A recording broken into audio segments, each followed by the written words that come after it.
Hi, Pisces. It's Krishana. I'm here with your love reading, actually, for the month of February. I wanted to change it up because, February is the month of love. It is Valentine's Day.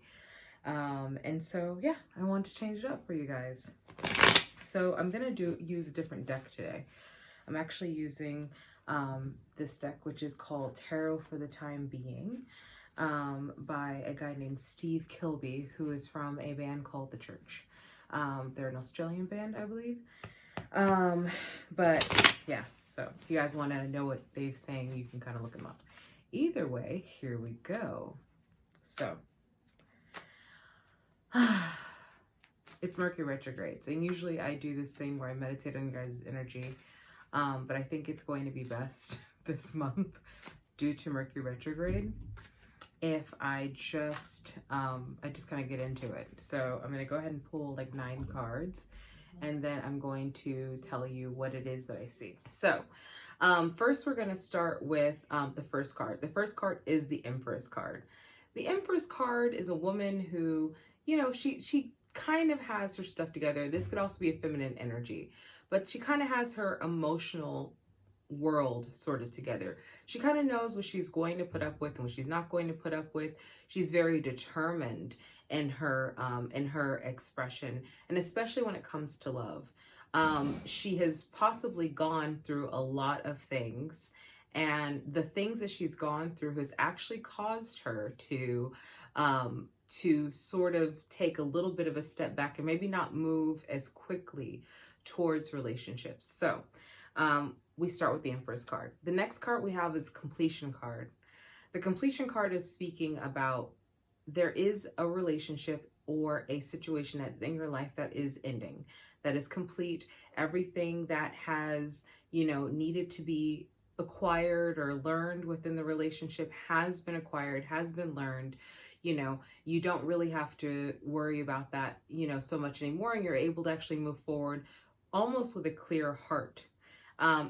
What I'm sensing is that's a very kind of important thing. The fact that you're able to actually move forward with an actual clear heart this time, and you're not running away, and the person's not necessarily running away from you. It's just time. There is also, however, a little bit of holding on to, and I feel like this is a separate situation from this current completion in your life. There is a sort of love energy that's going to find its way back into your life, especially during Mercury retrograde, I feel, or by the beginning of spring. There's going to be a love situation that's going to reflourish within your life, and kind of have to prepare for that. That is going to be a bit of an unsettling sort of energy that's going to be coming back into your life. Maybe somebody who sort of, they just, they might have left you a little confused. They weren't necessarily like bad necessarily, but they were definitely not as forthcoming as you would have liked them to be.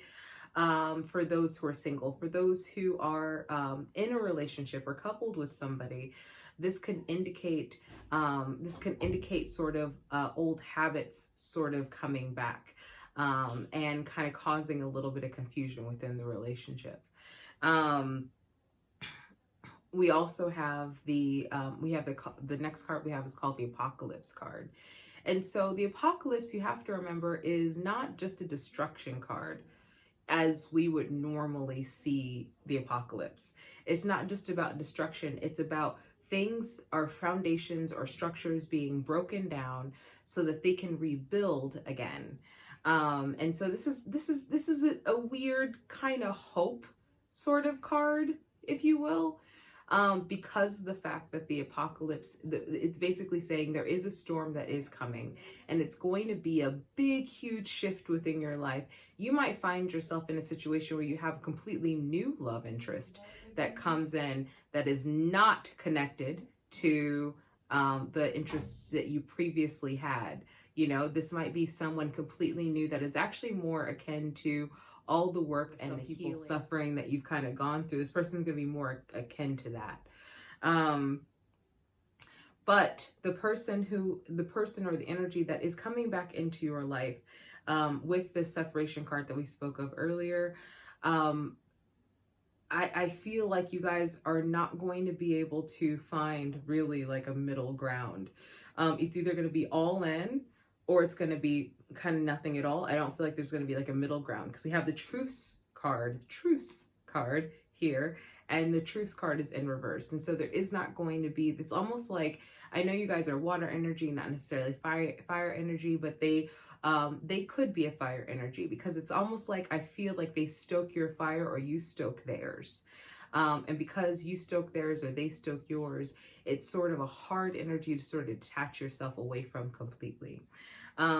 We have the Sun card in reverse.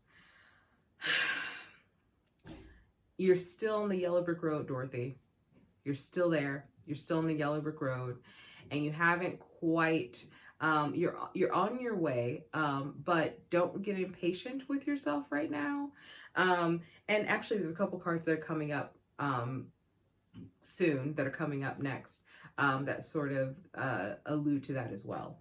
But the Sun card in reverse comes up, and you know, the kind of picket fence that you're looking for, the sort of the thing that maybe society told you that you wanted in regards to a relationship, or what you should have wanted from a relationship, that might be reevaluated, to be honest. That might be.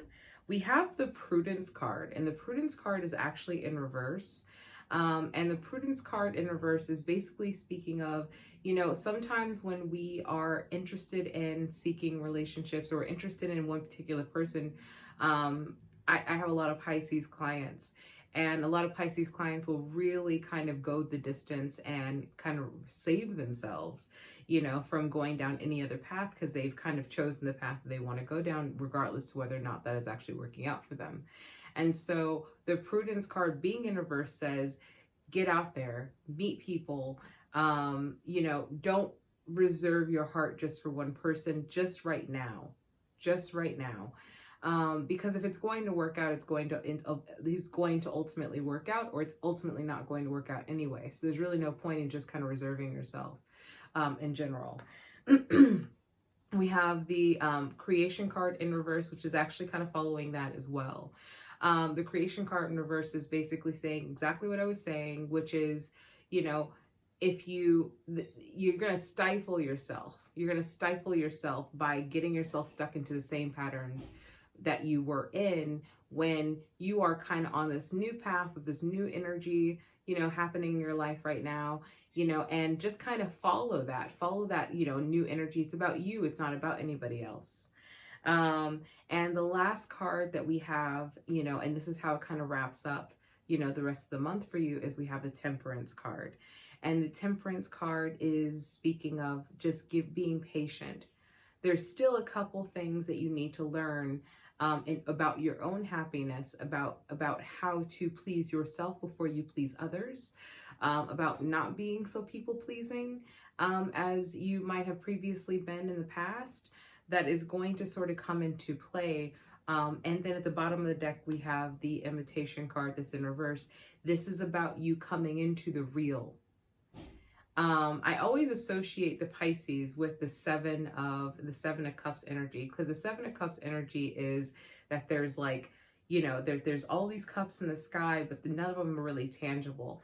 And this season is going to be about you learning in love what is tangible for you. You know, not just creating stories or creating a life, you know, that nobody else, you know, really knows about, that they're included in. This is really about what is tangible for you. So anyway, I hope that's helpful. Thank you very much, Pisces. And follow me on Instagram. I will put my link down right here. And I look forward to talking to you guys soon. Okay, bye.